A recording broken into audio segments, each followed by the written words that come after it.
मुरगुड येथे शिवतीर्थ परिसरात छत्रपती शिवाजी महाराज जयंती उत्साहात साजरी। हिंदवी स्वराज्याचे संस्थापक छत्रपती शिवाजी महाराज यांच्या जयंतीनिमित्त मुरगुड शहरासह परिसरात विविध कार्यक्रमांचे आयोजन करून जयंती मोठ्या उत्साहात साजरी करण्यात आली। सकाळपासूनच शिवभक्तांनी शिवतीर्थ मोठी गर्दी केली होती। कार्यक्रमाची सुरुवात छत्रपती शिवाजी महाराजांच्या पुतळ्यास मुरगुड नगराध्यक्ष सुहासिनी पाटील यांच्या हस्ते पुष्पहार अर्पण करून व अभिवादनाने करण्यात आली।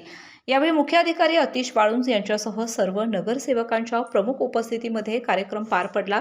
यावेळी मर्दानी खेळाचे आयोजन करण्यात आले होते। जय भवानी जय शिवाजीच्या घोषणांनी परिसर दणाणून निघाला।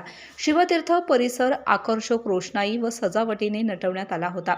लिटिल मास्टर गुरुकुलम शाळेच्या वतीनं छत्रपती शिवाजी महाराज राजमाता जिजाऊ साहेब यांच्यासह सर्व मावळ्यांच्या वेशभूषा केलेल्या मुलांची फेरी काढण्यात आली होती।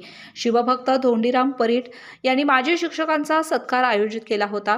शहरामध्ये सर्व ठिकाणी शिवजयंती मोठ्या उत्साहामध्ये साजरी झाली। केके न्यूज साठी कागल प्रतिनिधी ओंकार पोद्दार। डॉक्टरांनी ऍडमिट होण्याचा सल्ला दिलाय, पण स्पेशल रूम परवडत नाही। मग टेन्शन घेऊ नका। सूर्य हॉस्पिटलने प्रथमच अगदी कमी किमतीत सर्व सोयींयुक्त आणि रुग्णांची गरज लक्षात घेऊन बजेट फ्रेंडली रूम्स उपलब्ध केले आहेत। कॅशलेस सुविधांसह खिशाला परवडणाऱ्या किमतीत budget friendly economic special room. पत्ता कोंडावळ चौक, लक्ष्मीपुरी, कोल्हापूर। संपर्क 9822 63 54 69।